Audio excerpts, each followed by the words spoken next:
Hello friends, ਅੱਜ ਦੀ ਇਸ video ਦੇ ਵਿੱਚ ਅਸੀਂ ਗੱਲ ਕਰਾਂਗੇ ਪਲੱਸ 2 ਹਿਸਟਰੀ 10ਵੀਂ ਹਿਸਟਰੀ ਦਾ ਇੱਕ ਇੰਪੋਰਟੈਂਟ ਪਾਰਟ, ਜਿਹਦੇ ਵਿੱਚ ਅਸੀਂ ਗੱਲ ਕਰਨ ਜਾ ਰਹੇ ਹਾਂ ਸ਼੍ਰੀ ਗੁਰੂ ਅਰਜਨ ਦੇਵ ਜੀ ਦੀ ਸ਼ਹੀਦੀ ਦਾ ਮੇਨ ਕਾਰਨ।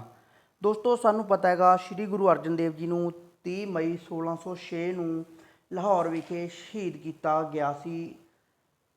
ਉਹਨਾਂ ਨੂੰ ਸ਼ਹੀਦ ਕੀਤਾ ਗਿਆ ਸੀ। ਜਹਾਂਗੀਰ ਉਸ ਟਾਈਮ ਦਾ ਰਾਜਾ ਸੀ। ਜਹਾਂਗੀਰ ਵੱਲੋਂ ਉਹਨਾਂ ਨੂੰ ਸ਼ਹੀਦ ਕੀਤਾ ਗਿਆ ਸੀ। ਉਹਨਾਂ ਦੀ ਸ਼ਹੀਦੀ ਦੇ ਮੇਨ ਕਾਰਨ ਕੀ ਨੇ, ਉਹਨਾਂ ਬਾਰੇ ਅਸੀਂ ਗੱਲ ਕਰਨ ਜਾ ਰਹੇ ਹਾਂ। ਸਭ ਤੋਂ ਪਹਿਲਾ ਮੇਨ ਕਾਰਨ ਹੈ ਜਹਾਂਗੀਰ ਦੀ ਕੱਟੜਤਾ। ਜਹਾਂਗੀਰ ਹੈ ਜਿਹੜਾ, ਉਹ ਅਕਬਰ ਦਾ ਪੁੱਤਰ ਹੈ। ਉਹ ਇੱਕ ਕੱਟੜ ਸੁੰਨੀ ਮੁਸਲਮਾਨ ਸੀ। ਉਸ ਦੀ ਇਹ ਕੱਟੜਤਾ ਕਰਕੇ ਗੁਰੂ ਸਾਹਿਬ ਦੀ ਸ਼ਹੀਦੀ ਦਾ ਸਭ ਤੋਂ ਮੇਨ ਕਾਰਨ ਬਣੀ ਸੀ ਇਹ ਕੱਟੜਤਾ।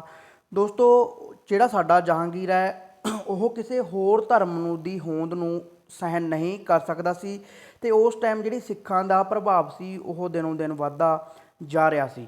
ਤਾਂ ਉਹ ਇੱਕ ਅਜਿਹੇ ਮੌਕੇ ਦੀ ਤਲਾਸ਼ ਸੀ ਜਿਸ ਕਾਰਨ ਉਹ ਸਿੱਖਾਂ ਦੇ ਵੱਧ ਰਹੇ ਪ੍ਰਭਾਵ ਨੂੰ ਰੋਕ ਸਕੇ। ਤਾਂ ਦੋਸਤੋ, ਉਸ ਨੇ ਇਹ ਗੱਲ ਆਪਣੀ ਕਿਤਾਬ, ਆਪਣੀ ਆਤਮ ਕਥਾ ਤੁਝ ਕੇ ਜਹਾਂਗੀਰੀ ਦੇ ਵਿੱਚ ਸਾਫ਼-ਸਾਫ਼ ਲਿਖਿਆ ਗਾ ਕਿ ਉਹ ਇੱਕ ਅਜਿਹੇ ਮੌਕੇ ਦੀ ਤਲਾਸ਼ ਵਿੱਚ ਸੀ ਜਿਹਦੇ ਨਾਲ ਉਹ ਸਿੱਖਾਂ ਦੇ ਵੱਧ ਰਹੇ ਪ੍ਰਭਾਵ ਨੂੰ ਰੋਕ ਸਕੇ, ਅਤੇ ਉਸ ਦੀ ਕੱਟੜਤਾ ਕਰਕੇ ਉਸ ਨੇ ਗੁਰੂ ਸਾਹਿਬ ਨੂੰ ਸ਼ਹੀਦ ਕਰ ਦਿੱਤਾ ਸੀ। ਦੂਸਰਾ ਕਾਰਨ ਸੀ ਦੋਸਤੋ ਸਿੱਖ ਧਰਮ ਦਾ ਵੱਧ ਰਿਹਾ ਵਿਕਾਸ। ਗੁਰੂ ਅਰਜਨ ਦੇਵ ਜੀ ਦੀ ਸ਼ਹੀਦੀ ਦਾ ਸਿੱਖ ਧਰਮ ਦਾ ਵੱਧ ਰਿਹਾ ਵਿਕਾਸ ਮੇਨ ਕਾਰਨ ਬਣਿਆ ਸੀ। ਦੋਸਤੋ, ਦੇਖਿਆ ਜਾਵੇ ਉਸ ਟਾਈਮ ਹਰਿਮੰਦਰ ਸਾਹਿਬ ਗੁਰੂ ਸਾਹਿਬ ਦੁਆਰਾ ਬਣਾਇਆ ਗਿਆ ਸੀ। ਇਸ ਤੋਂ ਇਲਾਵਾ ਤਰਨ ਤਾਰਨ ਸ਼ਹਿਰ ਵਸਾਇਆ ਗਿਆ, ਕਰਤਾਰਪੁਰ ਸ਼ਹਿਰ ਵਸਾਇਆ ਗਿਆ, ਹਰਗੋਬਿੰਦਪੁਰ ਨਾਂ ਦਾ ਸ਼ਹਿਰ ਗੁਰੂ ਸਾਹਿਬ ਨੇ ਵਸਾ ਦਿੱਤਾ ਸੀ।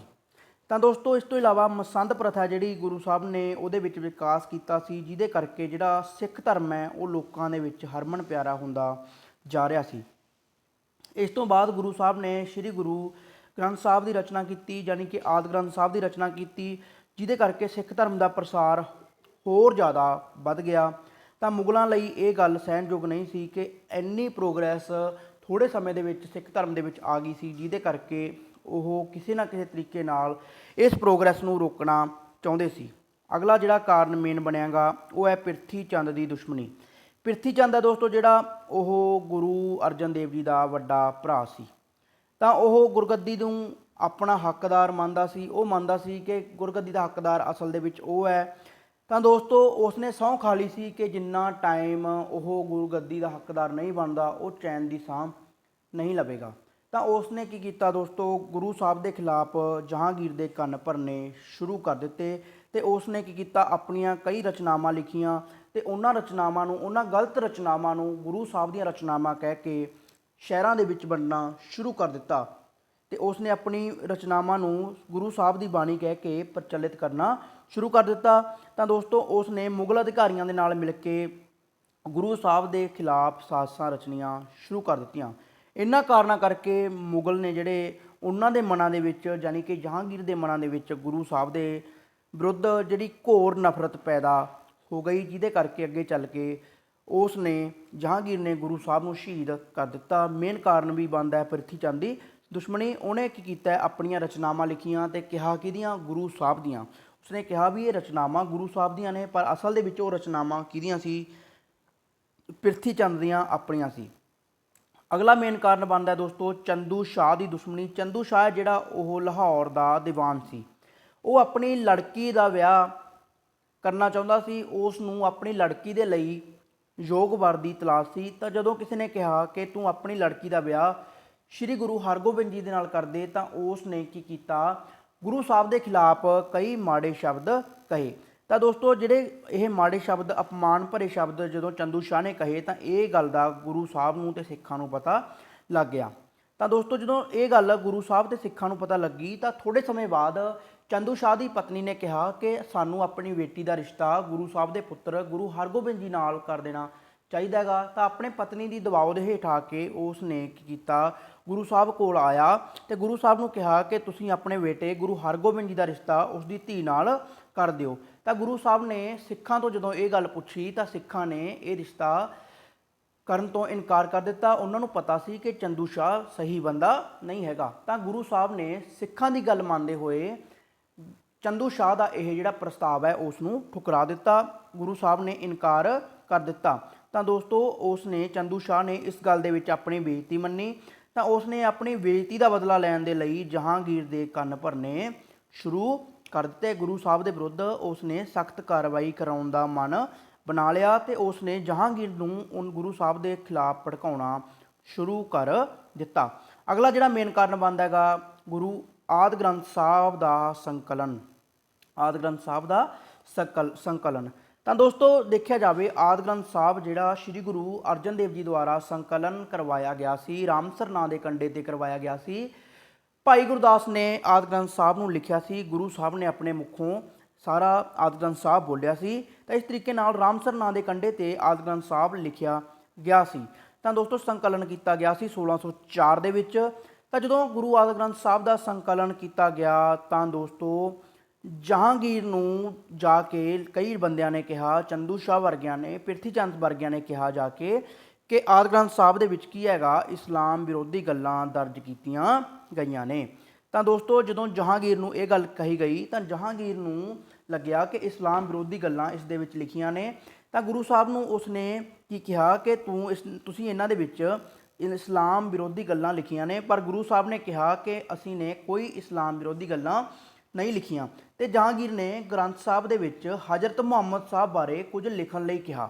ਪਰ ਗੁਰੂ ਸਾਹਿਬ ਦਾ ਕਹਿਣਾ ਸੀ ਕਿ ਉਹ ਪਰਮਾਤਮਾ ਦੇ ਆਦੇਸ਼ ਤੋਂ ਬਗੈਰ ਅਜਿਹਾ ਨਹੀਂ ਕਰ ਸਕਦੇ। ਯਾਨੀ ਕਿ ਗੁਰੂ ਸਾਹਿਬ ਨੇ ਕਿਹਾ ਕਿ ਅਸੀਂ ਸਿਰਫ ਪਰਮਾਤਮਾ ਦੇ ਆਦੇਸ਼ ਤੋਂ ਬਿਨਾਂ ਅਜਿਹਾ ਕੋਈ ਕੁਝ ਨਹੀਂ ਕਰ ਸਕਦੇ। ਤਾਂ ਜਿਸ ਕਰਕੇ ਜਹਾਂਗੀਰ ਆ ਜਿਹੜਾ ਉਸ ਲਈ ਇਹ ਗੱਲ ਸਹਿਣਯੋਗ ਨਹੀਂ ਸੀ। ਤਾਂ ਦੋਸਤੋ ਇਸ ਕਰਕੇ ਆਦਿ ਗ੍ਰੰਥ ਸਾਹਿਬ ਦਾ ਸੰਕਲਨ ਵੀ ਉਸ ਟਾਈਮ ਗੁਰੂ ਸਾਹਿਬ ਦੀ ਸ਼ਹੀਦੀ ਦਾ ਕਾਰਨ ਬਣਿਆ ਸੀ, ਕਿਉਂਕਿ ਜਹਾਂਗੀਰ ਚਾਹੁੰਦਾ ਸੀ ਕਿ ਆਦਿ ਗ੍ਰੰਥ ਸਾਹਿਬ ਦੇ ਵਿੱਚ ਉਸ ਦੇ ਕਹਿਣ ਤੇ ਗੁਰੂ ਸਾਹਿਬ ਹਜ਼ਰਤ ਮੁਹੰਮਦ ਸਾਹਿਬ ਬਾਰੇ ਕੁਝ ਨਾ ਕੁਝ ਜ਼ਰੂਰ ਲਿਖਣ। ਪਰ ਗੁਰੂ ਸਾਹਿਬ ਨੇ ਇਹ ਕਰਨ ਤੋਂ ਇਨਕਾਰ ਕਰ ਦਿੱਤਾ। ਮੇਨ ਕਾਰਨ ਦੋਸਤੋ ਜਿਹੜਾ ਬਣਿਆਗਾ ਉਹ ਬਣਿਆ ਖੁਸਰੋ ਦੀ ਸਹਾਇਤਾ। ਖੁਸਰੋ ਦੀ ਸਹਾਇਤਾ। ਖੁਸਰੋ ਹੈ ਦੋਸਤੋ ਜਿਹੜਾ ਉਹ ਜਹਾਂਗੀਰ ਦਾ ਪੁੱਤਰ ਸੀ। ਤਾਂ ਦੋਸਤੋ ਜਹਾਂਗੀਰ ਦੇ ਨਾਲ ਉਸ ਦੀ ਕਿਸੇ ਕਾਰਨ ਕਰਕੇ ਲੜਾਈ ਹੋ ਗਈ। ਲੜਾਈ ਹੋਣ ਤੋਂ ਬਾਅਦ ਦੋਨਾਂ ਦੇ ਵਿਚਕਾਰ ਯੁੱਧ ਹੋਇਆ ਤੇ ਖੁਸਰੋ ਉਸ ਯੁੱਧ ਦੇ ਵਿੱਚ ਹਾਰ ਗਿਆ। ਯੁੱਧ ਹਾਰਨ ਤੋਂ ਬਾਅਦ ਉਹ ਗੁਰੂ ਸਾਹਿਬ ਕੋਲ ਆਇਆ। ਜਦੋਂ ਉਹ ਗੁਰੂ ਸਾਹਿਬ ਦੇ ਕੋਲ ਆਇਆ ਤਾਂ ਗੁਰੂ ਸਾਹਿਬ ਨੇ ਉਸ ਨੂੰ ਅਕਬਰ ਦਾ ਪੋਤਾ ਜਾਣ ਕੇ, ਯਾਨੀ ਕਿ ਅਕਬਰ ਨਾਲ ਗੁਰੂ ਸਾਹਿਬ ਦੇ ਬਹੁਤ ਵਧੀਆ ਸੰਬੰਧ ਸੀ, ਅਕਬਰ ਦਾ ਪੋਤਾ ਜਾਣ ਕੇ ਤਰਨ ਤਾਰਨ ਵਿਖੇ ਜਦੋਂ ਉਹ ਉਹਨਾਂ ਕੋਲ ਆਇਆ ਤਾਂ ਉਹਨਾਂ ਨੇ ਖੁਸਰੋ ਨੂੰ ਸਹਾਇਤਾ ਦਿੱਤੀ ਤੇ ਉਸ ਨੂੰ ਆਸ਼ੀਰਵਾਦ ਦਿੱਤਾ ਤੇ ਖੁਸਰੋ ਦੇ ਮੱਥੇ ਤੇ ਤਿਲਕ ਲਗਾਇਆ ਤੇ ਉਸ ਨੂੰ ਕਾਬਲ ਜਾਣ ਲਈ ਕੁਝ ਲੋੜੀਂਦੀ ਆਰਥਿਕ ਸਹਾਇਤਾ ਵੀ ਦਿੱਤੀ। ਤੇ ਗੁਰੂ ਸਾਹਿਬ ਨੇ ਕੀ ਕੀਤਾ ਦੋਸਤੋ, ਜਦੋਂ ਉਹ ਤਰਨ ਤਾਰਨ ਗੁਰੂ ਸਾਹਿਬ ਨੂੰ ਮਿਲਣ ਆਇਆ ਤਾਂ ਗੁਰੂ ਸਾਹਿਬ ਨੇ ਸਭ ਤੋਂ ਪਹਿਲਾਂ ਤਿਲਕ ਲਗਾਇਆ, ਇਸ ਤੋਂ ਬਾਅਦ ਆਸ਼ੀਰਵਾਦ ਦਿੱਤਾ ਤੇ ਉਸ ਨੂੰ ਕਾਬਲ ਜਾਣ ਦੇ ਲਈ ਕੁਝ ਸਹਾਇਤਾ ਵੀ ਦਿੱਤੀ।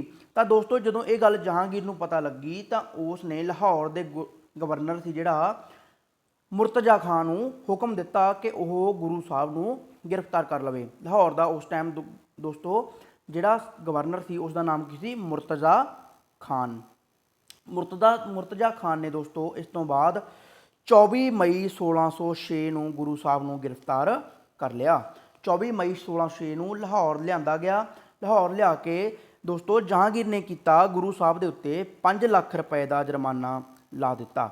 5 ਲੱਖ ਰੁਪਏ ਦਾ ਜੁਰਮਾਨਾ ਲਾ ਦਿੱਤਾ। ਉਸਨੇ ਕਿਹਾ ਕਿ ਤੁਸੀਂ ਜੇਕਰ ਆਪਦੇ ਆਪ ਨੂੰ ਬਚਾਉਣਾ ਚਾਹੁੰਦੇ ਹੋ ਤੁਹਾਨੂੰ 5 ਲੱਖ ਰੁਪਏ ਦਾ ਜੁਰਮਾਨਾ ਦੇਣਾ ਪਵੇਗਾ। ਪਰ ਗੁਰੂ ਸਾਹਿਬ ਨੇ ਇਹ ਜੁਰਮਾਨਾ ਦੇਣ ਤੋਂ ਇਨਕਾਰ ਕਰ ਦਿੱਤਾ। ਗੁਰੂ ਸਾਹਿਬ ਨੇ ਕਿਹਾ ਕਿ ਜਦੋਂ ਉਹਨਾਂ ਨੇ ਕੋਈ ਗਲਤ ਕੰਮ ਨਹੀਂ ਕੀਤਾ ਤਾਂ ਉਹ ਕਿਉਂ ਜੁਰਮਾਨਾ ਦੇਣ।